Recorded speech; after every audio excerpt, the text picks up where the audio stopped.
Eu sou Fernanda Ramalho, professora de publicidade aqui da FEMA. Também sou à frente do Laboratório Audiovisual, que faz parte da geração propaganda aqui da FEMA, que é a nossa agência experimental do curso de publicidade. E a gente também atende toda a área de comunicação da FEMA, do IMESA, e também a parte de vídeos, e enfim. A gente está aqui num projeto novo que se começa hoje, que são os nossos videocasts. No final dessa edição a gente vai bater um papo mais do que vem por aí. Mas hoje, especialmente, a gente vai conhecer melhor, cumprimentar, depois eu vou falar com quem eu estou aqui, os eleitos, né? Os diretores o diretor e vice eleitos com a chapa Novos Rumos, para Novos Rumos 2024-2028 da direção do IMESA aqui da FEMA. Então, aqui com a gente está professor Ricardo Stefani, que foi o candidato a diretor e agora é eleito, e a vice, Fernando Sá, professor de Direito, e o professor Ricardo na Medicina. E daqui a pouco a gente vai aqui abrir para cumprimentá-los, esse bate-papo. Com a gente também, Hilário Vettori Neto, diretor da FEMA, diretor executivo da FEMA. Para a gente é fundamental ter essa presença, para a gente caminhar junto aqui nas novas demandas, nos novos horizontes para a nossa instituição. E não melhor que isso, nessa mesa, eu como publicitária podia falar nosso público-alvo, mas muito mais que isso. Nossa razão de existir aqui na FEMA, que são nossos alunos, né? A Malu, queridona, que gravou aqui uns projetos aqui com a gente também, mais formalmente, Maria Luísa Secone, que é nossa aluna de Direito aqui da FEMA, e o Nicolas Petrucci, que é nosso aluno de Ciência da Computação. Malu e o Nicolas são representantes também recém-eleitos, né, meninos, dos discentes na congregação do IMESA. Então, a gente também quer caminhar muito junto com vocês nesse próximo período aqui, de gestão aqui, para que a gente saiba exatamente as realidades, as necessidades de todos vocês e representando todos os alunos da FEMA, né? Então, agora, primeiro, antes de passar a palavra para o Hilário, que eu queria que ele, daqui a pouco, esclarecer um pouco mais para a gente o que é essa IMESA, o que é a FEMA e a relação entre elas, mas primeiro quero cumprimentar vocês, tá? Sejam muito bem-vindos nesse novo momento, vocês já são professores da FEMA, já estão nesse universo há um tempo, mas sejam muito bem-vindos agora nessa cadeira de direção e vice. Professor Ricardo, gostaria também que você falasse um pouco mais de você, para quem ainda não conhece. Bom, Fer, muito obrigado pelo convite, né? Uma satisfação muito grande estar na presença do diretor executivo, do nosso vice-diretor eleito, né? O professor Fernando, dos meninos da comunidade acadêmica, né? Que fazem parte da congregação. Eu sou o Ricardo, né? Eu sou professor aqui na FEMA desde 2017 e dou aula desde 2008, né? Eu entrei na FEMA em 2017. Eu tenho como formação medicina, eu fiz na Faculdade de Medicina de Marília, na 6ª turma de metodologia ativa, porém já na 36ª turma do curso de medicina. Depois eu segui, desde o meu segmento de estudos, eu fiz residência de cirurgia geral na FAMEMA também, e residência de cirurgia plástica. Eu sou da primeira turma da residência de cirurgia plástica da FAMEMA. Após isso, eu entrei como professor na FAMEMA, continuei meus estudos fazendo mestrado lá em biologia e envelhecimento. Inclusive, o meu orientador do mestrado é professor aqui da FEMA também, que é o professor Marcos Renato, reumatologista, dá aula no curso de medicina nosso. E aí eu fui para a Unesp fazer meu doutorado em Educação e Saúde, investigando 67 escolas médicas do estado de São Paulo, nesse período pandêmico e pós-pandêmico, as alterações curriculares, quais foram as dificuldades das escolas de diferentes mantenedoras, federais, municipais, estaduais, né? E a gente viu algumas diferenças entre escolas particulares e municipais, né? A gente tem uma vertente, né? Eu sou médico, a gente sempre brinca com os alunos, a gente é médico por vocação e especialista por opção, né? Mas eu considero que quando me perguntam que profissão que eu tenho, eu sempre falo duas profissões, que é ser médico, né? E ser professor também. Então essa questão da educação é uma vertente nossa já há um bom tempo, e a FEMA ela só trouxe no meu currículo, na minha história, essa potência que é ser professor, né? estando aqui desde a primeira turma do curso de medicina. Muito obrigado, Fernanda. Gostaria de agradecer em primeira oportunidade que está nos sendo dada de participar desse podcast. Gostaria de cumprimentar meu companheiro aqui de jornada. Nós tivemos aí uma campanha eleitoral bastante ativa, né? Esperamos também que toda a atividade que nós tivemos e até muito mais seja multiplicada durante esses 4 anos de trabalho que a gente espera formar, a gente espera ter um sucesso dentro desse trabalho e com muita dedicação vamos aí nos empenhar para construir aí uma FEMA melhor, com alunos cada vez mais satisfeitos, professores e funcionários. Gostaria de cumprimentar o diretor executivo, Hilário, quem eu conheço já de longa data, ministramos aulas juntos lá em Ourinhos. Gostaria de cumprimentar a Fernanda, né, que tão grandiosamente fez essa possibilidade da gente vir aqui a falar com a comunidade, e especialmente a Malu e o Nicolas, que eu acho que o principal que a gente gostaria de estabelecer nessa gestão seria justamente isso, esse diálogo franco com a comunidade acadêmica. Não apenas conversando com os coordenadores, com os professores, com os funcionários, mas também especialmente os alunos, que são aí os destinatários finais do serviço prestado pela FEMA. Eles que têm aí um olhar diferente do nosso. Nós observamos a sala de aula como professores, eventualmente como coordenadores, mas é importante a gente ter esse olhar do aluno. Eu lembro que quando eu estudava Direito, na década de 90 ainda, né, a gente via problemas que eventualmente não eram vistos por quem estava do outro lado do tablado, a gente falava, né? Então, eu acho que é fundamental que a gente tenha esse olhar crítico de vocês para que a gente possa diagnosticar esses problemas e tentar solucioná-los da melhor forma possível. Bom, para me apresentar, pessoalmente, eu sou Fernando, tá? Tenho 40 e poucos anos, não vou falar a minha idade.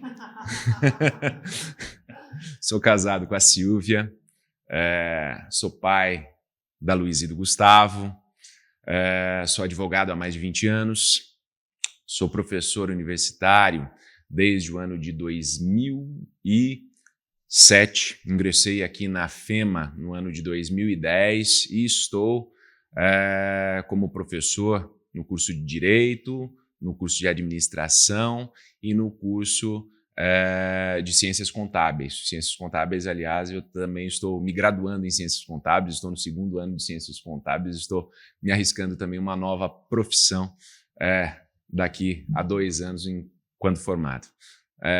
Mais uma vez, eu gostaria de agradecer imensamente essa oportunidade, que eu acho que a gente tem que dialogar assim, diretamente mesmo com os alunos, né? Sem qualquer receio de não saber responder uma questão, sem qualquer receio de não conseguir reconhecer um eventual problema e tentar apresentar soluções para os mesmos.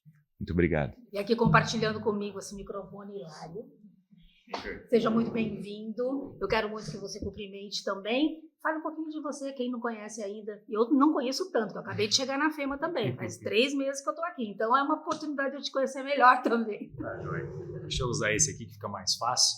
Mas bem, pessoal, bom dia aos membros da mesa, né? A Fer, Malu, Nicolas, Ricardo, Fernando.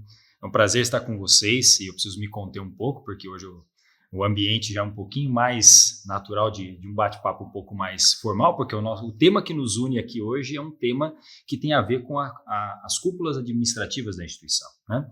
Eu sou Hilário, para quem não me conhece, né, ainda não teve oportunidade de conversar comigo, as minhas portas estão sempre abertas, mas eu sou egresso da FEMA, me formei em Direito aqui, eu sou da primeira turma de Direito da FEMA, e isso é uma alegria especial para mim, de ter passado por diversas posições dentro da faculdade. Então, fui aluno, entrei em 1999 aqui, então já dá para ter uma ideia da minha idade também, né? Tenho 40 e poucos, vou plagiar o Fernando nessa hora, mas passei um tempo fora, comecei a dar aulas em 2010 na graduação em Ourinhos, foi quando conheci o professor Fernando também, quando partilhávamos aí horário de aula, papos de sala dos professores e outros momentos também, né? E depois disso voltei para a FEMA como docente em 2015, assumindo uma disciplina no curso de administração, que é onde eu sou titular carreira hoje, na disciplina de gestão pública. Então tem a ver bem com a área que eu realizo na prática hoje. E além disso, já administrei aulas em substituição em outros cursos, também no direito, tive vários momentos aqui também na instituição de contato com os alunos, que é a minha paixão principal. Eu evoluí depois de um tempo, né? Fiquei aqui, fui convidado para essa missão da direção executiva, dada essa afinidade, porque eu também sou advogado público há mais de 15 anos, concursado no município vizinho aqui, Assis, e com relação a isso, assumi a direção em 22 de agosto de 2023. Então, já daqui logo completa um ano que eu estou na direção executiva, tentando cuidar para que tudo aquilo que a FEMA necessita em termos de infraestrutura, de apoio, de desenvolvimento e planejar o futuro da FEMA, agora também tenha uma visão, né, compartilhada com professores docentes, levando em consideração que a autoridade, né, que me convidou para essa missão é o professor Davi, né, o professor Davi Valverde, que é o presidente da fundação, que foi eleito, né, para presidente do Conselho Curador e tem executado essa sua missão. Então, nós estamos aqui hoje numa época histórica da instituição, no qual todas as posições, né, de administração são ocupadas por professores e que têm vínculo com a própria FEMA. Então, é importante isso, acho que esse é um momento que representa para a gente uma evolução muito importante no conceito, no conhecimento e também no trato, né? Com os alunos, as nossas conversas, elas acabam acontecendo às vezes fora do horário do expediente, a gente junta agendas antes, no meio do horário das aulas. Com o Nicolas eu ainda não tive a oportunidade de conversar pessoalmente, não tivemos ainda nada para interagir, mas as portas da direção estão sempre abertas para todos aqueles que quiserem fazer um diálogo aí e trazer alguma boa ideia para a FEMA. Obrigado, gente. Legal, Hilário. E aqui com a gente, Malu, fala um pouquinho de você, quiser cumprimentá-los, e a gente quer conhecer um pouquinho essa aluna representante na congregação do IMESA, que vocês vão estar muito em constante relacionamento daqui para frente, né? Olá, pessoal, tudo bem? Cumprimento a todos aqui na mesa também, a direção acadêmica, a direção executiva. Fer, também, muito obrigada pelo convite. Agradeço também ao meu colega Nicolas aqui, como representante dos alunos, que, na minha visão, isso tem um papel fundamental e imprescindível aqui para a instituição. Eu sou a Maria Luísa, sou aluna do 3º ano de Direito aqui da FEMA, sou representante de classe, sou representante também, membro do diretório acadêmico do Direito aqui da FEMA, e estou aqui também para representar todos os alunos referente às nossas questões acadêmicas e financeiras, executivas aqui da FEMA, da nossa instituição. É muito divertido estar aqui no podcast, mesmo no frio. É muito divertido estar aqui conversando no podcast. É sempre muito agradável estar conversando sobre questões que são importantes e impactantes para nós como alunos. Eu sou do 3º ano de Ciência da Computação, estou aqui quase 3 anos na FEMA. Sempre vi bastante coisa acontecendo e quero ver muitas coisas mudarem. Estou muito feliz para estar aqui conversando sobre isso. Então, acho que eu falo não só por mim, mas por quase todos os alunos que ter essa conversa é muito importante, ter essa transparência. Essa conversa aqui é muito gratificante. Muito obrigado mesmo. Legal, gente. Bom, antes da gente começar esse bate-papo todo, né, super aberto, cada um pergunta o que quer, na hora que quer, a gente está aqui numa mesa de amigos. Mas antes disso, Hilário, eu queria muito que você esclarecesse, tanto a comunidade interna como quem está fora aqui dos muros da FEMA, às vezes tem muita dúvida o que representa o IMESA, essa diferença de direção de IMESA e direção de FEMA, né? Eu queria que você falasse um pouquinho sobre isso para esclarecer qualquer dúvida que surja aí. Sabe, gente, essa é uma pergunta que sempre me fazem. Eu vou tentar digerir esse tema, porque é um tema complexo sob um ponto de vista jurídico, mas eu acho que a gente consegue resolver um pouquinho melhor isso, para deixar claro para a comunidade externa, que o que nos diferencia são as nossas funções do dia a dia. A gente não está discutindo, ou não entra em pauta, no meu ponto de vista, a discussão de qual direção é mais importante, qual direção efetivamente tem aqui o controle de uma situação nível institucional. O que nós precisamos mesmo é entender que, ao longo da trajetória da FEMA, a gente tem atividades diferentes, né? Então, a responsabilidade por cuidar dos espaços físicos, contratação de pessoas, a parte burocrática do direito, a parte burocrática de gestão, isso tudo está vinculado com a direção executiva. Então, isso é o que a gente chama de FEMA.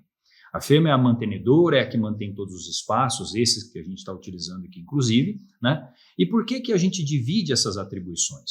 Porque nós podemos contar com pessoas que são os professores, né? Nesse caso, especificamente professores da instituição, com grau mínimo de mestre, porque essas são as regras para a gente poder participar das eleições, que eu também já tive a oportunidade de participar das eleições anteriores, com a seguinte missão: manter o contato com os projetos pedagógicos, buscar essa evolução educacional, trazer ideias inovadoras para dentro dos cursos, manter os nossos cursos atendendo demandas da nossa sociedade regional.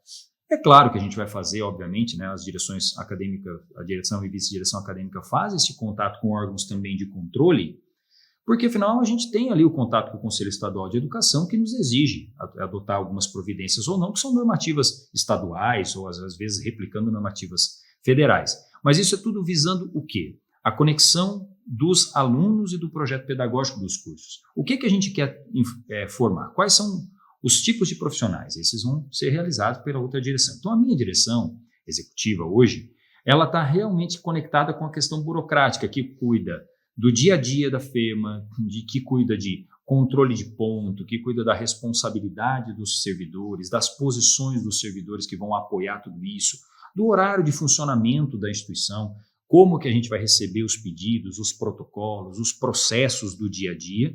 E também, claro, né, essas são as partes da gestão do dia a dia. Mas eu lido efetivamente com os problemas da estrutura e com isso planejo efetivamente. Ouço, né, vou receber as solicitações, as demandas que vierem da direção acadêmica, como sempre aconteceu historicamente na FEMA, tentar transformar isso em ações mais práticas. Porque aí a responsabilidade perante o Tribunal de Contas, a responsabilidade perante o Judiciário, tudo é da mantenedora. Então, está tudo hoje sob o controle da direção executiva, responsabilidade disso. Então, a direção acadêmica, ao meu ver, ela se separa da direção executiva justamente nisso, na missão que cada um executa. Então, não que a gente não esteja próximo dos alunos, então, tanto que eu conheço a Malu, né, a gente faz nossos papos, o pessoal fala, professor, a gente trouxe uma ideia, o que você acha disso? Será que dá para a gente fazer? Podemos seguir por esse caminho? A gente bate o papo e faz o brainstorm, dá risada, às vezes a gente fica ali meio bicudo um com o outro, porque acontece, a divergência sempre acontece, mas todo mundo está querendo construir uma FEMA cada vez mais presente no cenário, né? Eu tenho certeza absoluta que meus colegas professores aqui também, né? Eu fui tratando nesse nível, como todo mundo é professor, a gente está na linha de frente. Mas a minha responsabilidade, eu até posso brincar no final dizendo o seguinte: eu sou o cara que cuida da parte chata. Porque a parte legal é a hora que a gente interage, que o evento está pronto, que a gente consegue se reunir aqui, né? Que a gente consegue bater esse papo, a gente consegue se comunicar com as pessoas. Esse é o nosso momento sublime, mas o bastidor disso ainda estava, né, dentro da atribuição, em alguma medida, dentro da direção executiva, que envolve, né, o custeio, os contratos, licitações. Então, a parte burocrática está realmente na direção executiva. Enquanto isso, a direção do IMESA, que é a direção acadêmica, tem espaço para pensar os projetos pedagógicos dos cursos. E aí os meus amigos conseguem explicar, talvez até talvez não, com certeza, muito melhor que eu, o que eles pensam para os projetos, né, para o projeto de curso. Que aí envolve lá metodologia, até a carga horária total do curso, que dia que vai cumprir essa carga horária, se vai estender, se vai encurtar, tudo isso é pensado a partir desse diálogo que vem da direção acadêmica para a gente transformar isso posteriormente em documentos, né, para dar base, porque afinal de contas a FEMA ela é uma instituição de direito público e por isso nossas contas são abertas, nossos resultados são todos abertos, inclusive auditados por Tribunal de Contas e Câmara de Vereadores da cidade. Eu vou dar um start aqui, vocês interrompam, perguntem, pega carona na minha pergunta e vamos embora. Hilário também, por favor, né? Eu acho que assim, é interessante a gente perguntar, estamos começando, né? Então, dentro das propostas que vocês compartilharam com a gente durante a campanha, professor Ricardo, por onde começar? Qual que é o primeiro passo aí nessa nova gestão que a gente vai ter aqui do IMESA? Fer, eu acredito que é o primeiro passo mais importante, a gente se aproximar do Conselho Estadual de Educação, né? A gente rever os nossos projetos políticos pedagógicos, a questão do que é obrigação nossa de ser cumprida. se existe alguma pendência em relação a qualquer curso da FEMA. Essas pendências elas são importantes nos quesitos de revalidação do curso, né? Por exemplo, a medicina vai passar por um processo disso de novo o ano que vem, né? E a gente tem todos os cursos com datas já definidas dessas revalidações. Então, essa proximidade ela é um pouco urgente, né? Como a gente já disse até na campanha, né? O nosso objetivo é ouvir os professores de cada área. É difícil, eu como médico, Fernando como advogado, a gente opinar sobre as ciências da computação, por exemplo, análise de sistemas, né? Publicidade e propaganda, porque foge do nosso conhecimento técnico. A gente vai ter o conhecimento enquanto educador para garantir o funcionamento do curso, né? Nas visitas que a gente vai fazer frente ao Conselho Estadual de Educação. O que a gente briga um pouquinho briga no bom sentido, né? Em relação à formação profissional, é oferecer para os alunos sempre um diferencial em relação ao mercado, tá? O Conselho Estadual de Educação ele coloca algumas normativas frente ao mínimo de ser cumprido em relação à carga horária, mas não estipula horários a serem cumpridos, não estipula atividades extracurriculares. Então, tudo isso pode ser agregado no nosso currículo da FEMA, né? E essa parte de agregação do currículo, a gente pode aproveitar até as questões multidisciplinares que a gente tem na própria FEMA, né? Então, na integração entre os cursos, que é extremamente importante, e a gente falou muito isso na campanha também, não só os cursos mais básicos, né? Por exemplo, exatas, né? Sempre associa a análise de sistemas com ciência da computação, ou fisioterapia, enfermagem, não. A gente precisa fazer uma mudança um pouquinho mais radical, pensando na formação profissional. Então, interagir, sim, entre direito e áreas da saúde, entre ciência da computação e áreas da saúde.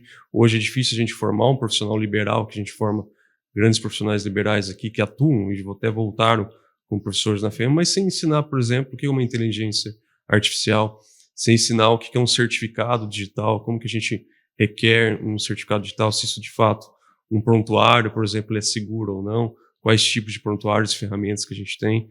Isso faz parte do nosso dia a dia quanto profissional atuante.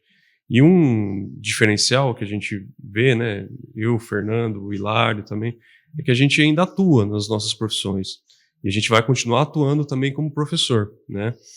Porque, embora a gestão ela seja importante, mas a gestão participativa ela só ocorre de fato se você está do outro lado também, né? Sabendo dos anseios que os professores têm, de pedidos que às vezes demoram, a gente está numa instituição pública, então às vezes os pedidos não é para ontem, tem todo um processo burocrático que a direção executiva sofre em relação a isso, tudo para trabalhar na máxima legalidade e transparência, né? E uma das propostas nossas nessa gestão, né, que é urgente também, é colocar o que houve no Conselho de Curadores, que é a transparência, né, e a transmissão ao vivo e gravado das reuniões, a gente vai colocar isso na congregação também, né? Eu acho que isso a gente dá voz à comunidade acadêmica e externa, né? E também dá voz das pessoas participarem, atuarem, comentarem nas decisões que estão sendo tomadas lá. Então, o principal ponto é a gente chegar no primeiro dia, né? Corrigir algumas coisas que são urgentes também, por exemplo, a medicina, a questão da coordenação, né? Que a gente está sem hoje, descentralizar um pouquinho grandes cursos, que é uma das propostas nossas hoje também, tá? E ter esse contato próximo com o Conselho Estadual de Educação. Vou deixar o Fernando falar um pouquinho, se ele pensa alguma coisa nesse sentido também. Não só para arrematar o pensamento do professor Ricardo, né? Eu penso que estou na área do direito, mas vou utilizar termos médicos, né? Eu penso que sempre que a gente entra numa instituição, a gente vai ter que fazer primeiro um diagnóstico, né?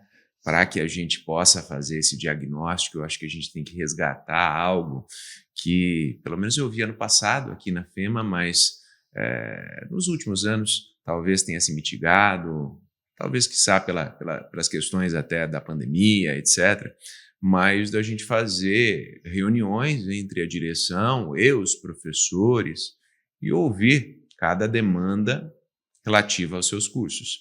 Existem projetos que a gente tem que implementar em face a todos os cursos.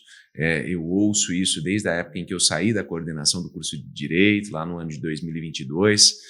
Nós tivemos uma reunião falando da curricularização dos cursos, então é algo fundamental que precisamos debater, precisamos colocar normativas gerais para a instrução de todas as coordenações. Óbvio que cada coordenação vai ter a sua singularidade e implementação dessas atividades mais práticas que vão unir o ensino, não apenas a extensão, mas em alguns pontos também a pesquisa. Acho que vai ser uma grande oportunidade que a gente tem de um crescimento dentro da instituição e uma pavimentação para a formação de um centro universitário. Se a gente não tiver uma pesquisa e uma extensão mais consolidada dentro da nossa instituição, muito provavelmente a gente não consiga se transformar num centro universitário. E essa é uma grande oportunidade de tentar fazer as diretrizes gerais e implementar isso dentro dos nossos cursos aqui, dos 11 cursos da FEMA. Precisamos, como o professor Ricardo também disse, alinhar os nossos contatos com o Conselho Estadual, porque, pelo que a gente sabe, óbvio que a gente depois vai ter uma análise melhor do paciente, vamos dizer assim, quando ingressarmos propriamente na direção e na vice-direção, mas a gente sabe que a gente tem vários convênios aí, que falta os arremates finais para serem fechados, como o convênio aí do IML, entre outros, e a gente precisa trabalhar também nisso para que haja a possibilidade dessas atividades práticas.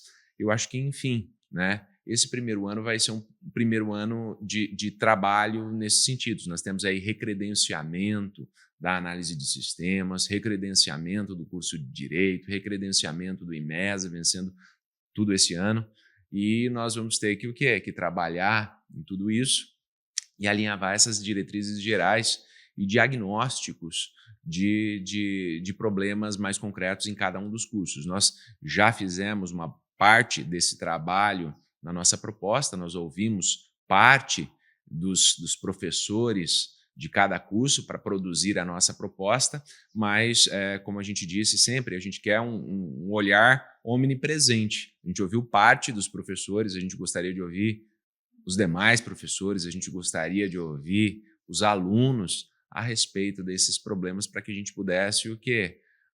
Fechar um programa, uma proposta de governo melhor e mais condizente com as necessidades da instituição. Acho que é isso. Maluzinha, qual a sua dúvida inicial? Acho que, levando em consideração isso que a gente vem conversando, dessa extensão da FEMA, né, sair desse ambiente acadêmico e se expandir na própria cidade de Assis e região, levando em consideração isso, eu queria perguntar a vocês quais são as pretensões que vocês têm referente aos cursos, né, de convênio de estágio. Como vocês pretendem ampliar isso, esses convênios de estágio e cursos também de pós-graduação, que, levando em consideração o mercado de trabalho também, muitos alunos estão se formando nesse momento e estão, né, iniciando esse mercado de trabalho. A gente precisa saber de vocês, né, o que vocês pensam referente à pós-graduação e esses convênios de estágio também para os alunos aqui que estão cursando ainda os cursos da FEMA. Vou falar de uma maneira geral, né? Porque curso de pós-graduação envolve praticamente todas as áreas, né? Existem demandas que já estão reprimidas há um bom tempo, né? A gente tem 2 tipos de pós-graduações. Eu vou citar os tipos porque a área de saúde difere um pouquinho em relação a isso. Tem a lato sensu e stricto sensu, né? A stricto sensu ainda é um sonho, que é mestrado, doutorado, é um sonho ainda que não é uma realidade da FEMA nos dias de hoje. Quiçá, depois de 5, 6 anos, a gente virar um centro universitário. A gente pedir pós-graduação em stricto sensu, a gente tem que comprovar um determinado número de publicações, ter determinados números de professores doutores, né? Tudo para a gente pegar pelo CNPq o mínimo do necessário para a gente ter um cronograma, uma pós-graduação que é um nível 3, que é o mais baixo em termos de nota. Agora, as lato sensu é uma realidade nossa e de grande parte dos nossos cursos, né? E isso também entra como a parte da residência médica e residência multiprofissional, que é uma das nossas propostas também. A FEMA, como ela é uma unidade de ensino, ela tem uma dificuldade hoje em criar sua residência própria, porque a gente não tem, por exemplo, nos cursos da área de saúde, um hospital nosso próprio.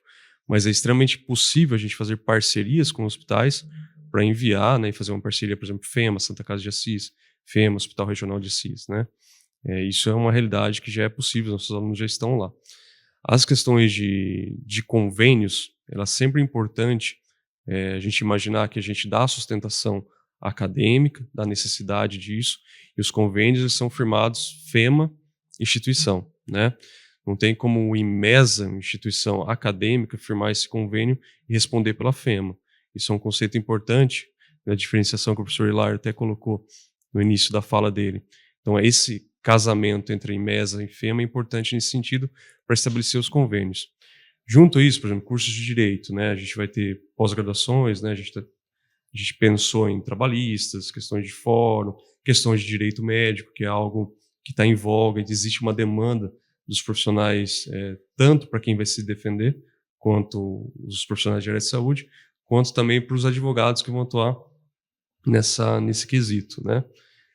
Esses cursos a gente consegue aproximar do MEC, do Conselho Estadual de Educação, tendo um corpo docente já que esteja disposto a tocar esses cursos. Isso é extremamente possível de serem abertos o mais breve possível, né? Não só os cursos de direito, né, ciência da computação, publicidade, esse link com o Conselho Estadual de Educação, nesse momento, na vontade que vai partir também da comunidade acadêmica de ter determinadas especializações, ele vai ser importante para a gente firmar isso, né?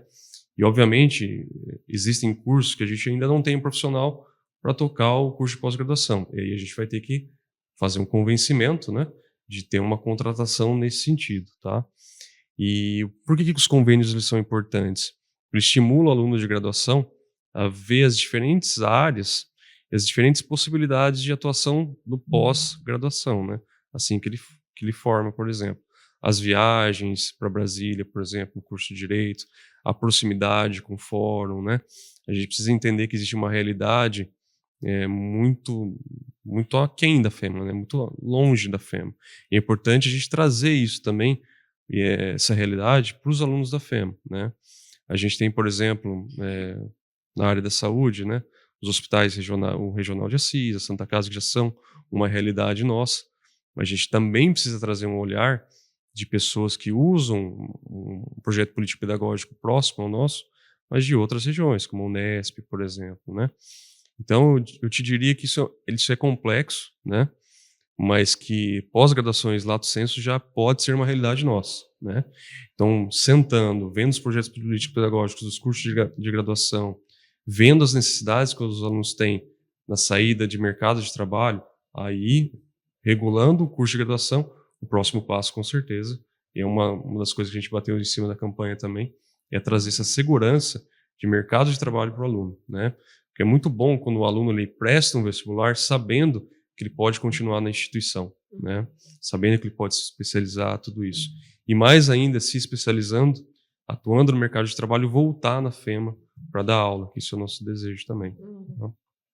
Ô, Nicolas, vocês vieram de uma campanha também, né, para representante discente. Qual que foi um dos questionamentos, uma dor que vocês sentiram de outros cursos também, né? Você tem alguma pergunta para fazer para os meninos? Quando eu passei nas salas, uma das perguntas que mais fizeram foram a relação entre os próprios cursos. Integrar, por exemplo, vocês comentaram, achei bem interessante terem comentado, por exemplo, você integrar o curso de ciência da computação com medicina.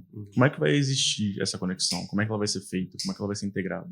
Muito bem, Nicolas. Essa integração dos cursos, por exemplo, como que funciona a medicina hoje, né? Você citou ciência da computação e medicina. Medicina é um curso hoje que a gente tem mais professores, né? Então, ele é um curso que a gente pode aproveitar N profissionais dentro da própria FEMA. Eu chamo FEMA e MESA, tá? Eu enxergo como uma instituição única, embora elas tenham, sim, as suas diferenças em questão da executiva e acadêmica. Mas, para funcionar, elas têm que andar, de fato, juntas. Então, por exemplo, a parte da coordenação do curso de medicina, a gente vai dividir, né? Colocar, por exemplo, coordenação dos campos de atuação em pessoas que estão no hospital, que é a coordenação de internato, que a gente chama, e dividir o curso de medicina em departamentos, tá? Dividindo em departamentos, a gente cria as disciplinas. Então, cada professor dentro do curso de medicina vai estar dentro das disciplinas. E não só os professores do curso de medicina, por exemplo. A gente pode pegar algum professor de ciências da computação que tem uma aptidão à robótica, ensino de pesquisa, bibliográfica, né? Questão da segurança digital, tudo isso, e colocar numa disciplina, por exemplo, que a maior parte das faculdades tem, que tem metodologia ativa, que chama informática em saúde, por exemplo, né? Então a gente aproveita, por exemplo, profissionais da própria área de saúde dentro dessa disciplina e professores de ciência de computação, por exemplo, que vão dar essas aulas. Aí você pode me perguntar, essas aulas vão ser curriculares? Não necessariamente a integração de cursos está dentro dos projetos político-pedagógicos, né? A gente tem um gap do que o projeto político-pedagógico vem, muitos, por exemplo, do curso de medicina em 2014, né, ser da área de exatas, você sabe que 2014, 10 anos, se muda o mundo, né? São gerações diferentes, mas a gente pode colocar isso através de projetos de extensão, fóruns conjuntos, disciplinas optativas, né?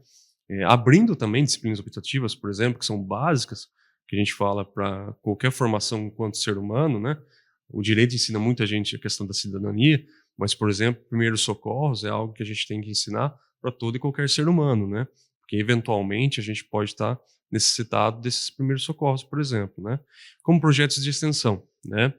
E por isso que aquela fala que a gente falou de puxar os projetos político-pedagógicos e ir no Conselho Estadual de Educação, a gente precisa entender isso e ver o que é permitido em termos de currículo, de a gente fazer essa integração, e o que não for permitido, a gente vai fazer via extensão, via fóruns e estágios optativos, cursos optativos, né?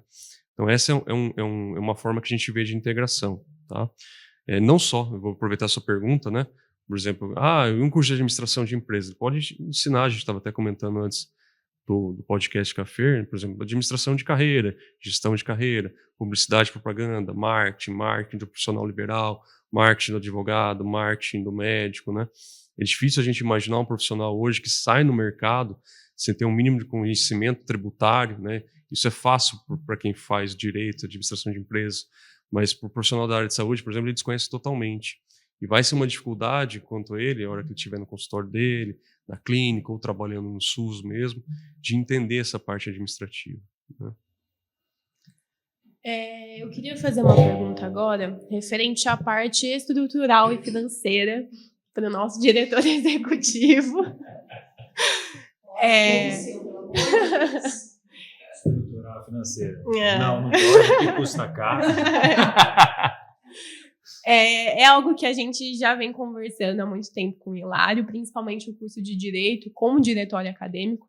A gente já fez reuniões com o Hilário e ele sempre está à disposição aqui com a gente. Acho que é extremamente importante a gente reforçar isso. Todas as vezes que o diretório acadêmico precisou do Hilário, o Hilário sempre esteve lá com a gente, ligando, conversando.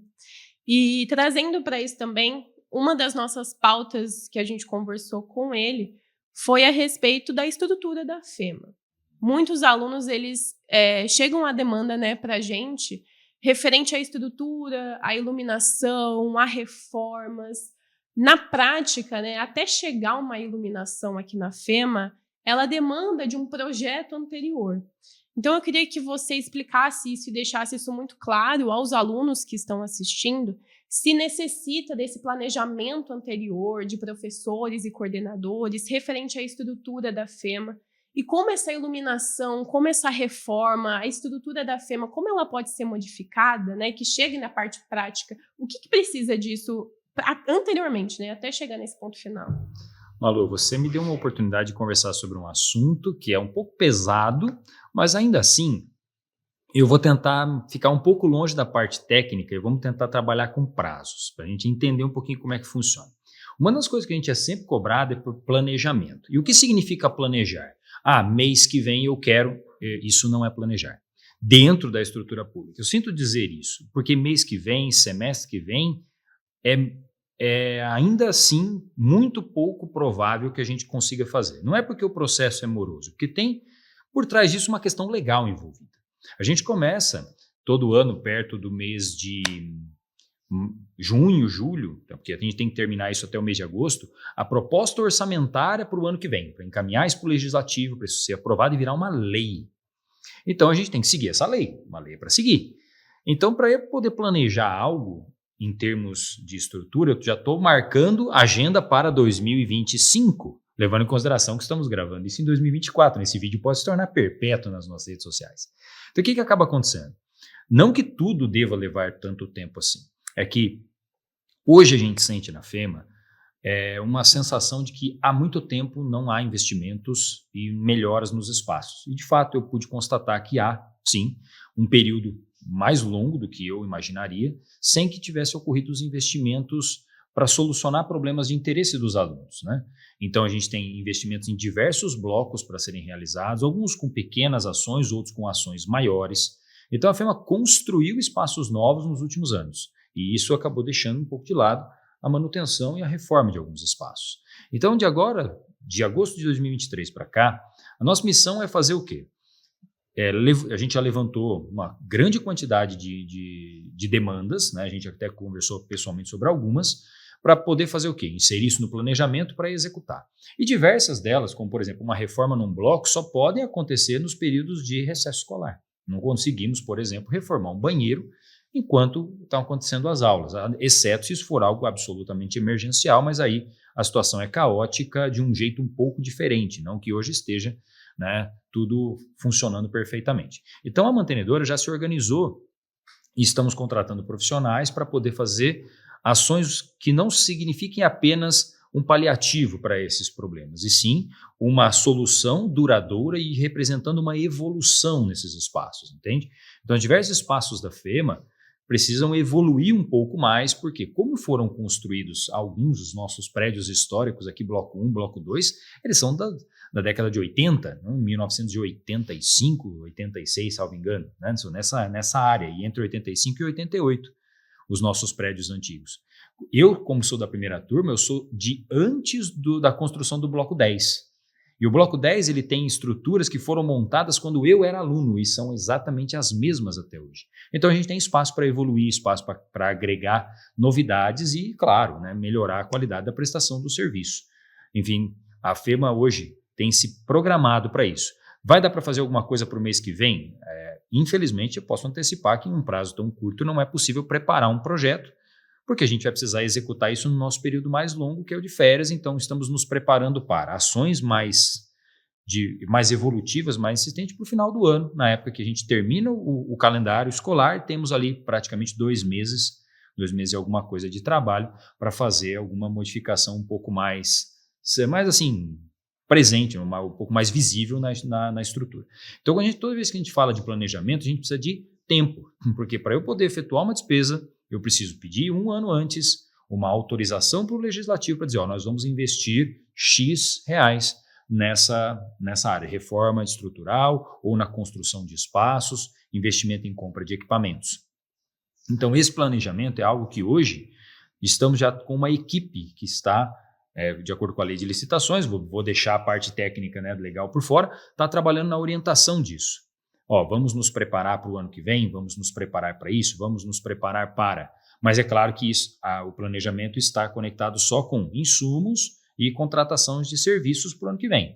Então, beleza, essa parte é a parte da dinâmica mais natural, que é o fluxo do trabalho. Agora, os investimentos ainda estão comigo sendo pensados nessa construção do orçamento para aproveitar o que a gente tem disponibilidade em 2024 e depois aplicar o restante e construir 2025. Professor Hilário. É para mim? Professor Hilário. Professor Hilário. Professor, já economizou. Eu chamo ele de professor. Professor Hilário, em relação também à pergunta da Malu, né? Eu acho que a proposta que a gente tem aí de interação dos cursos, ela também poderia passar por essa ideia do planejamento, porque eu confesso, à época ainda que estava na coordenação, chegava para a gente fazer o projeto, a proposta orçamentária dos nossos cursos, e eventualmente a gente não tinha acesso a informações econômico-financeiras que pudessem nos dar segurança para eventualmente colocar dentro das nossas propostas uma eventual reforma, algum outro tipo de pedido. Então, eu pediria que a gente tivesse esse tipo de diálogo em face especialmente a direção acadêmica, especialmente em face às coordenações, para que a gente apresentasse as demandas. A gente sabe que as necessidades são infinitas e que os recursos são finitos, né? Mas para que a gente pudesse ter uma programação, o que vai acontecer no próximo ano. Por quê? A gente sabendo o que vai acontecer no próximo ano, a gente já apazigua os nossos ânimos em relação a demais mudanças. A gente sabe que passos têm que ser dados, passos precisos, passos seguros. A gente não pode saltar aí eventuais fases sob pena aí de cair, se estabacar aí no chão, né? Em decorrência de determinadas demandas. Então eu vejo, já tive até essa semana passada alguns coordenadores falando algumas coisas, algumas demandas dos cursos. A gente vê que o quê? São várias as demandas, a gente não consegue atender todas de um curso só e deixar ele um perfeito diamante lapidado de um ano para o outro. Só que a gente tem que ter mais ou menos uma programação para ir melhorando, ainda que de forma lenta e paulatina, cada um dos cursos. E se a gente tiver essa programação, se a gente puder dar esse feedback para os alunos, eu acho que isso vai ser fundamental. Falar, o ano que vem a gente vai conseguir fazer isso no bloco 10, isso no bloco 1, isso no bloco 2, isso no bloco 9. Para o quê? Para que as pessoas tenham uma credibilidade justamente naquilo que nós estamos programando. Eu na época da coordenação, não tive nenhuma reunião, por exemplo, para falar, olha, como que se faz a proposta orçamentária? A gente tem uma determinada noção, porque fizemos o que? Direito, tivemos acesso à parte orçamentária, mas eu não sei se todos os coordenadores dos demais cursos têm esse tipo de expertise para poder construir uma proposta orçamentária dessa, né? Então, eu acho que seria também fundamental a gente passar esse tipo de expertise para os demais coordenadores, produzir as nossas propostas em conjunto para sabermos aonde vai a química, aonde vai as ciências da computação, aonde vai a administração de empresas, onde vai o direito, onde vai a medicina, onde vai a fisioterapia, enfim, onde vão cada um dos cursos a partir do próximo ano. O que eu posso esperar para esse curso a partir do próximo ano?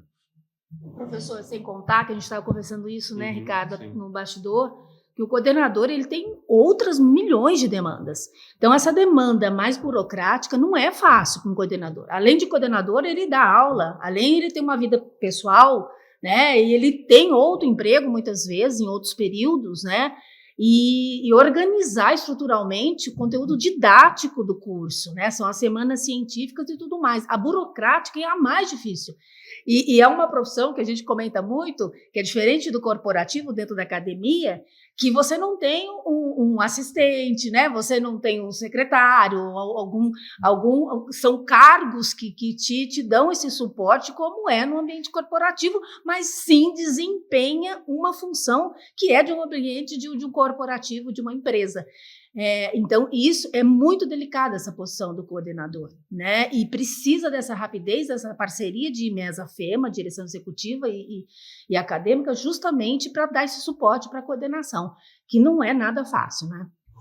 Fernanda, só para complementar, eu sei que já a resposta do Hilário, mas só para complementar, eu penso que talvez se a gente conseguir implementar uma organização dessa, eu penso mais ou menos nos bastidores que acontecem lá em casa, né? Meu filho, às vezes, minha filha, às vezes pedem um determinado presente, eu tenho que explicar para eles por que naquele mês não dá.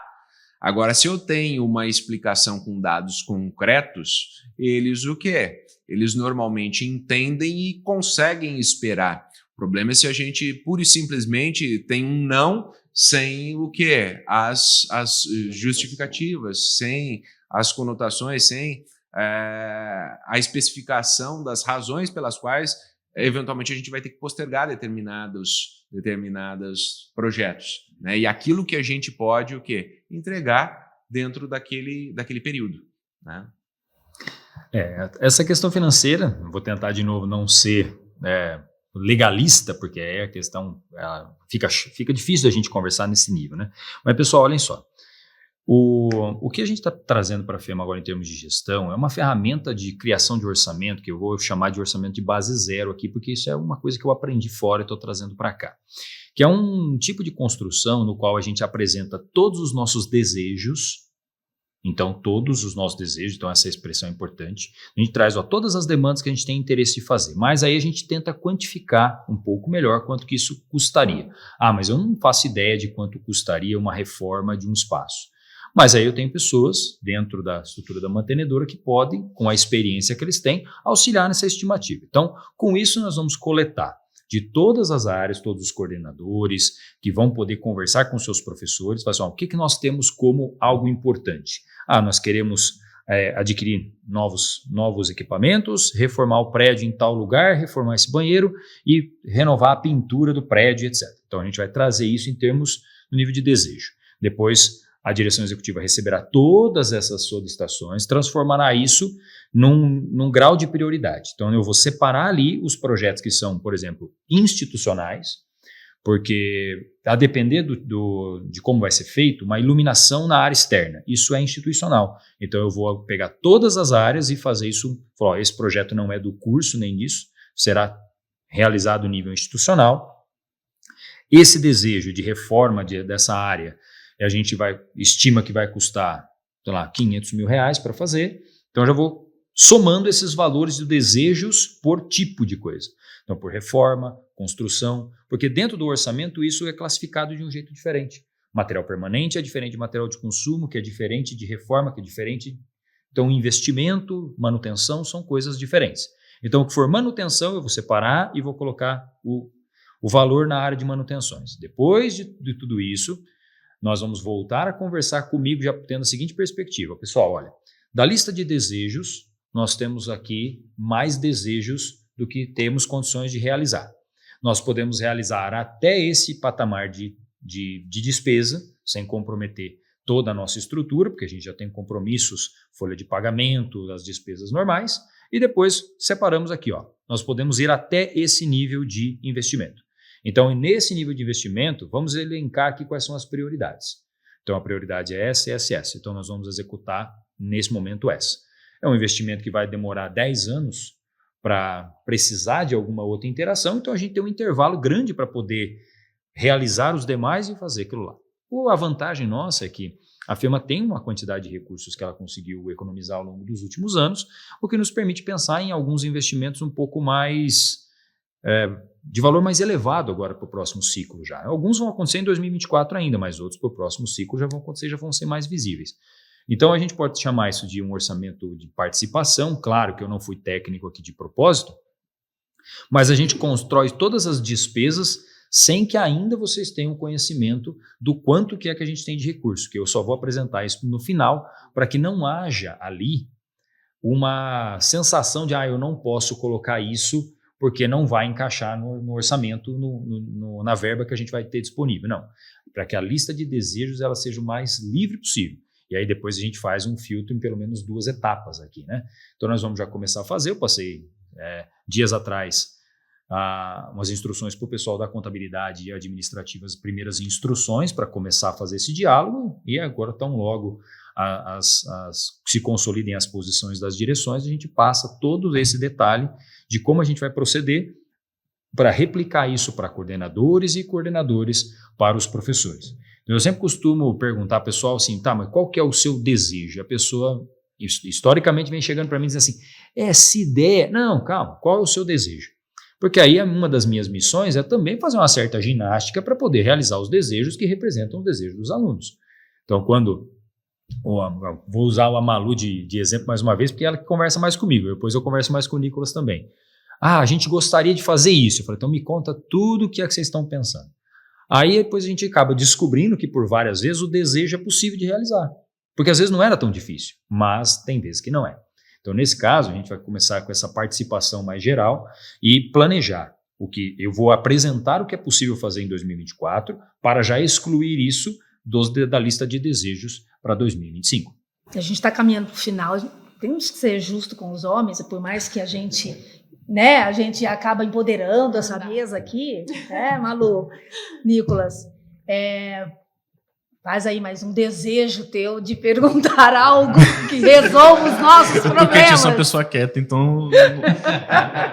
Eu queria fazer uma pergunta, vocês estavam falando bastante sobre essa relação com os alunos, professores. Uma coisa bastante que eu ouvi durante também a campanha que a gente fez foi escutar os alunos.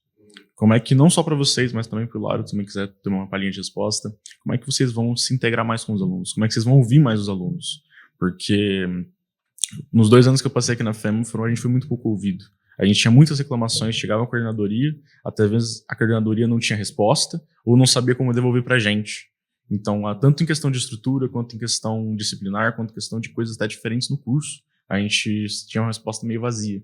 Então, como é que vocês vão escutar mais os alunos? Já que o tópico até agora foi sempre, temos que escutar mais os alunos, como é que vocês vão fazer isso? Bom, Nicolas, primeiramente o nosso contato ele tem que ser pessoal, né? Já começa um pouquinho que a gente vai estar atuando ainda como professor, isso facilita um pouco, né? Eu acredito e penso que o diálogo ele se constrói assim, se as nossas salas, que estaremos lá nesses 4 anos, mas não são nossas, né? Outras pessoas vão ocupar isso no futuro, se elas estiverem abertas a todos da comunidade acadêmica, inclusive os alunos, tá? Óbvio que existem questões de proximidade com representantes de sala, com diretórios acadêmicos, né? Isso é mais fácil esse contato, porque é mais pessoal, né? Mas eu acredito que numa relação de diálogo universitário, né? Eu estou colocando a FEMA aqui já como uma futura universidade, jamais um aluno ele não possa ter o direito de entrar numa sala de diretoria, de conversar com o diretor. Óbvio que a gente não vai conseguir atender todos no mesmo momento, mas sim, é um direito do professor, do aluno, do colaborador em ter esse espaço com os dirigentes, né? E muitas vezes o pedido do aluno para a direção acadêmica, veja que quantos anos já existe a FEMA, né? E o IMESA. E até hoje o Hilário teve que explicar o que é FEMA e o que é IMESA, né? Muitas vezes as demandas que vai chegar para o Hilário são demandas acadêmicas, as demandas que vão chegar para a gente são demandas da executiva, e a gente vai ter que sentar junto, né? Então, por isso que a gente gosta de falar que é uma instituição única, na verdade. E principalmente algo que eu vi acontecer isso, né? Não estou criticando ninguém, nenhuma gestão ou coisa do tipo, mas eu vi uma mudança de comportamento da FEMA desde 2007 para cá, em relação a receios, medos, né? Em relação a um pouco de respeito que às vezes as pessoas perderam no contato uma com as outras. Quando a gente perde respeito, a gente está ensinando, né, mesmo que de uma forma subliminar, que a gente, quanto profissional no futuro, também vai agir de forma desrespeitosa com o próximo, né? Então isso é grave do ponto de vista da democracia e do ambiente acadêmico, tá? Mas isso é um comprometimento que eu, Fernando e o Hilário tem em relação a ouvir vocês. E vocês podem ter certeza, porque nós não esquecemos que um dia a gente também foi aluno, a gente fazia as cobranças, né? Existem cobranças que quanto aluno, eu também cobrava dos meus dirigentes, por exemplo, um espaço para o aluno conviver com os demais cursos, de ele ter um período que ele possa sentar, conhecer os professores, esquentar uma refeição. Tem alunos que vêm de fora para cá, né? Tem pessoas que passam o dia todo na FEMA, tem os estagiários que ficam trabalhando aqui. Então a gente sabe, isso já é de conhecimento nosso, do Hilário também, essa necessidade. Óbvio que ele bem falou da questão orçamentária, que a gente tem que ter um estudo em relação a isso, mas a gente sabe que esse diálogo é importante. E como que a gente sabe disso? Porque a gente ouviu os alunos, né? O diálogo dos alunos. Na campanha a gente sentou com diretórios, né? Até com grupos pequenos de alunos, de 2, 3 alunos, que quiseram falar com a gente marcou um horário, ouviu as demandas, porque através dos pequenos grupos que as pessoas têm mais liberdade de expressarem as suas opiniões e os seus anseios. É diferente de você se expressar numa sala de 20, 30 pessoas. Às vezes você vai ficar acanhado, mas de uma forma mais pessoal, fica mais tranquila essa relação. Tá? Só complementando, Nicolas, eu acho que a experiência, pelo menos que a gente teve na coordenação com os diretórios acadêmicos também foi fantástica, porque os diretórios acadêmicos eles conseguiam ouvir praticamente todos os alunos e conseguiam trazer para a gente essas demandas de uma forma facilitada. Acho que o trabalho que veio lá da época da presidência do Lucas Mota, depois a Natália, agora o Daniel, no curso de Direito, né? Em relação ao DEAC, esse eu tive um maior contato, eles traziam sempre as demandas dos alunos. Então, um canal que eu acho que é fundamental também a gente fomentar em face a todos os demais cursos, né? Essa questão da representatividade, às vezes, alguns alunos vão ter uma certa dificuldade em falar sobre certos problemas, às vezes comigo, com o professor Ricardo, mas com um representante deles que vai manter aí um anonimato, vai manter essas questões sobre um certo sigilo, com quem ele tem mais confiança por ser um companheiro de sala, muitas vezes, ou um companheiro de curso, tá? Eu acho que ela é fundamental para que a gente traga essas demandas. E eu acho que, tipo assim, o ouvir por ouvir não adianta.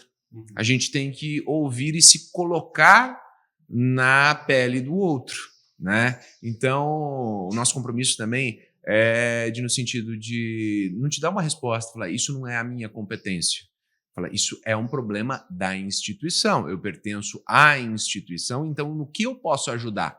Se no que eu puder ajudar vai ser também sendo interlocutor em face a quem tem competência, pode contar com a gente que a gente vai ser o interlocutor de vocês, tá? Então não adianta apenas ouvir, eu acho que a gente tem que ouvir e agir, tá? Óbvio que existem algumas coisas em que a caneta não vai estar na minha mão, a caneta não vai estar na mão do professor Ricardo, às vezes nem na mão do professor Hilário, mas a gente tem que pensar o quê?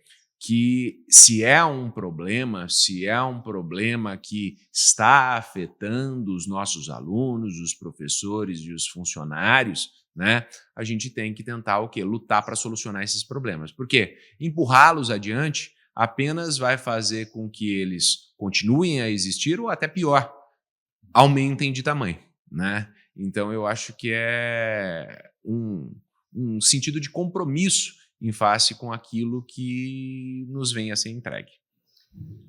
Pegando esse gancho dos professores e da pergunta do Nicolas, né?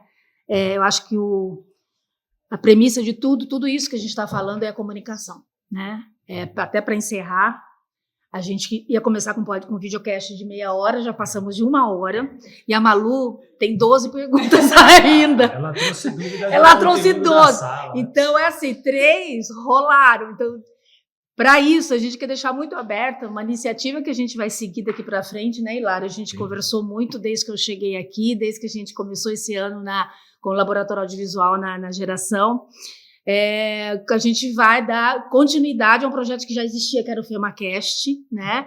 Ele surgiu, acho que antes da pandemia, se não me engano, e durante, né, Hilário? E a gente vai continuar dentro do FemaCast, é um produto de videocast e podcast, a gente tem as plataformas do YouTube ativas e do Spotify, e a gente vai colocar três temas, né, dentro do FemaCast. A gente vai conversar sobre as realidades, as necessidades, as demandas e as qualidades e os problemas da FEMA. A gente vai ter uma outra frente de FemaCast também, que a gente quer conversar com todos os cursos. É um convite que a gente faz para que todos os coordenadores, a FEMA é de todos os cursos, são 11 cursos, né? Então, a gente quer essa presença de alunos, de coordenadores, dos representantes de salas, participe desse bate-papo, de uma roda de conversa que a gente vai ter num formato dentro do videocast, para trazer a realidade dos cursos, das áreas, o segmento, convidar profissionais da área dentro daquele que seja daquela profissão e assuntos que sejam em voga dentro daquela profissão. A gente quer trazer a comunidade de fora para cá, junto com alunos, junto com apresentadores, com coordenadores, e que os apresentadores também sejam Malu, Nicolas, seja quem for, professores, alunos. A gente está aqui com nossas portas, a Ana está aqui nos bastidores, a coordenadora do curso nosso de publicidade. A agência a Geração Propaganda está aberta. A gente tem que conversar com vocês, a gente tem que receber. Porque a gente não tem como ir em curso, em aluno para aluno. Então, vocês venham até nós, né, Ana, que está aqui, que a gente conversou muito sobre isso. E a gente quer que vocês sejam conteúdos da nossa comunicação. A gente precisa disso. E a partir de junho, já fica aqui essa dica, a gente já vai retomar nossos podcasts e videocasts, né? E também caminhando para os 40 anos da FEMA, né, Hilário? A gente está criando até um produto que é a FEMA da Minha Vida, né? A gente quer trazer ex-alunos que são hoje profissionais da área, funcionários que começaram aqui, estão aqui, evoluíram, outros que tiveram a oportunidade de estudar pela Bolsa, outros que colocaram suas famílias estudando aqui. A gente tem muito isso na medicina, a gente acabou de fazer uma campanha muito bonita para o vestibular. A gente vê, assim, funcionários que era um sonho deles serem médicos e hoje tiveram a oportunidade de oferecer isso para um filho. Então, isso aí a gente quer trazer. E a gente quer mostrar esse lado positivo, esse lado bonito da FEMA. Eu passei aqui de 99 a 2006, né? Sou uma das fundadoras da TV FEMA e do laboratório também. E hoje a gente trouxe aqui na Semana da Comunicação, né, nas últimas semanas, ex-alunos dando palestra. Todos os dias foram ex-alunos. Foi um orgulho tão grande, né, porque estão muito bem sucedidos na área do branding, na área da produção audiovisual, na área da comunicação em geral. E aí, né, e começaram aqui. E todos chegaram, a primeira coisa que eles falaram nas palestras, que orgulho de estar aqui. Esse bloco 12, onde foi a nossa semana, era mato, entendeu? Quando eles estudaram aqui. Olha isso hoje, porque muitos moram muito longe, nem voltaram para Assis mais. E o orgulho de estar aqui. Eles falam isso em todos os cantos, né? Eu convivo muito com eles, porque eles foram meus ex-alunos estagiários, e eu sei onde eles estão, eles falam, poxa vida, eu tenho orgulho de falar de onde eu comecei. Eu tenho orgulho de falar que eu estudei fora do eixo Rio-São Paulo, porque existe vida acadêmica, existe profissão de qualidade fora do eixo Rio-São Paulo, principalmente na nossa área de comunicação, que isso aflora muito, né? E graças a Deus a gente está aqui. E a gente tem muita esperança nisso, né? Muita esperança que dias melhores virão, sim, para todos nós. E independente das nossas profissões, a minha como publicitário, vocês como advogados e médicos, a gente está aqui como capacitadores. E isso é muito diferente, sabe? Eu trafego pelos dois ambientes, sabe? Na área acadêmica como professora e também no mercado. Eu posso dizer claramente, com muita segurança e com muita verdade. A área acadêmica é a área que me dá mais prazer, porque eu quero ver vocês no mercado, né? Eu quero ser companheiro de trabalho de vocês. E quando eu recebo vocês como companheiros de trabalho de vocês, falo assim, gente, a minha missão como professora, como uma gestora dentro da área acadêmica, ensinando um estagiário, sentando do meu lado, fazendo um briefing, né? Que é muito gostoso ver os olhinhos deles brilhando com isso, me faz ter a certeza que a área acadêmica ela é fundamental, né, para nós. Então, vocês são a nossa razão de existir e do sustento das nossas famílias. Então, muito obrigado por confiar em nós e eu fecho com vocês também a última palavra aí para o nosso seguir aqui no Imesa FEMA. Obrigado, viu, Fer? É uma satisfação muito grande a gente ter esse espaço de diálogo, né? E isso é algo que a gente precisa, né? A gente estava conversando ali nos bastidores, que existe uma FEMA fora dentro do espaço da FEMA também, que é muito importante a gente trazer esses profissionais para que se interajam entre os outros, para que alunos conheçam também profissionais que trabalham em campos de atuação, como professores da FEMA, que não estão necessariamente no espaço interno do campus, né? Então esse videocast que vocês estão fazendo é extremamente importante nessa divulgação. E também é muito importante a presença dos alunos, né? Que hoje são alunos, daqui a pouco a gente vê a qualidade da instituição quando o aluno quer voltar para ser professor, né? Isso é um desejo. A gente está quase que já conseguindo isso na medicina, que é um curso novo, né? Eu já vejo que outros cursos já é uma realidade já há bastante tempo, mas a gente já está vendo alunos já desejando voltar dentro do curso de medicina. Então isso é o nosso maior reconhecimento em termos acadêmicos, né? Quando a gente vê que a gente deu uma boa formação, uma formação de qualidade, e principalmente uma segurança no mercado de trabalho, né? Que isso é fundamental para o profissional liberal, que são os grandes que a gente forma aqui. Muito obrigado, estou à disposição, assim como o Fernando também, tá? Gostaria também de agradecer a excelente oportunidade de estar aqui falando com todos a respeito não só das propostas que a gente já tem, mas das propostas que a gente quer criar com todos vocês, tá?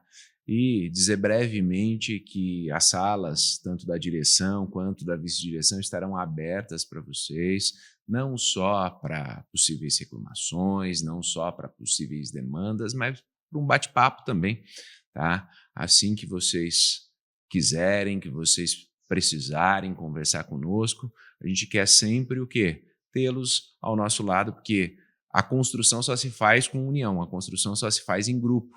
Nós não conseguimos fazer, nós conseguimos até planejar várias coisas, a gente consegue até executar algumas individualmente, mas certamente sem as demais pessoas que fazem aqui a FEMA, e nós temos aí cerca de 2.000 corações que batem aqui diretamente pela FEMA e que devem ter as suas opiniões respeitadas e levadas a sério aqui por quem eventualmente estiver na direção. Gostaria de agradecer mais uma vez imensamente a oportunidade. Eu só vou também fazer esse agradecimento geral, porque os agradecimentos muito longos acho que a gente não precisa, mas a gente poder olhar nos olhos dos alunos assim, sempre de frente, né, com esse brilho, esse desejo de fazer as coisas darem certo, acho que é o que nos motiva para poder continuar a cada dia, né? Não só os alunos, mas nossos professores, colaboradores fazem isso, mas nessa mesa a gente divide espaço principalmente com os nossos alunos, né?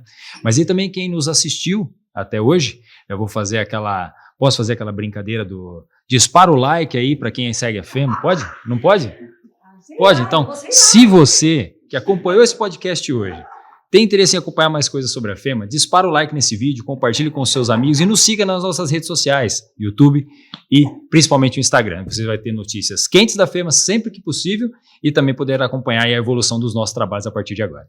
Eu também queria agradecer a todos os alunos que estão assistindo isso aqui também. É um prazer estar aqui conversando com vocês, tanto diretores acadêmicos quanto diretor financeiro também. A gente precisa parar com essa hierarquia que tem aqui na FEMA, de que vocês mandam e a gente obedece. Eu acho que tem que parar com isso. Alunos cobrem esses profissionais, a gente está aqui para isso todos os dias na FEMA. A gente usa esse espaço, usa dos professores todos os dias. Então cobrem deles, conversem com eles, as portas sempre vão estar abertas para nós. E a mensagem que eu quero passar é essa. Sejam vocês, perguntem, questionem eles o que vocês quiserem, que eles vão ter que te escutar. E a gente vai seguir firme com isso também, tá bom? Acho que depois dessa fica difícil falar alguma coisa, né? Mas queria agradecer a todos os alunos que estão ouvindo também, estão vendo aqui o vídeo. Tá? Os professores que estão aqui conversando com a gente. É um bate-papo fantástico ouvir vocês falarem um pouquinho da FEMA, saber mais sobre como vocês estão se planejando e qual que é o nosso futuro. Porque a gente pensa que a gente sai da FEMA, os alunos todos pensam, vamos sair da FEMA e a FEMA não vai. Não, a FEMA sempre vai estar junto com a gente. Então, tá aqui, ouvir vocês falando isso, que vão ter coisas melhores, que vai estar melhorando, que vai ter próximos passos, os próximos alunos que vão estar vindo, com certeza vão estar sendo agraciados com coisas novas, já os antigos já estão sendo também, é fantástico. Queria novamente agradecer o convite por estar aqui participando, eu adoro participar de podcast, sempre foi muito divertido, muito obrigado mesmo, e é isso. É isso aí, gente, muito obrigada pela paciência, pelo estouro do tempo, só meia hora a mais, mas eu tenho certeza que tenha valido a pena, né? E a gente segue aí nos próximos meses com os nossos próximos episódios, já no formato do FEMAcast, dentro das nossas plataformas de YouTube e do Spotify. Muito obrigado e até a próxima.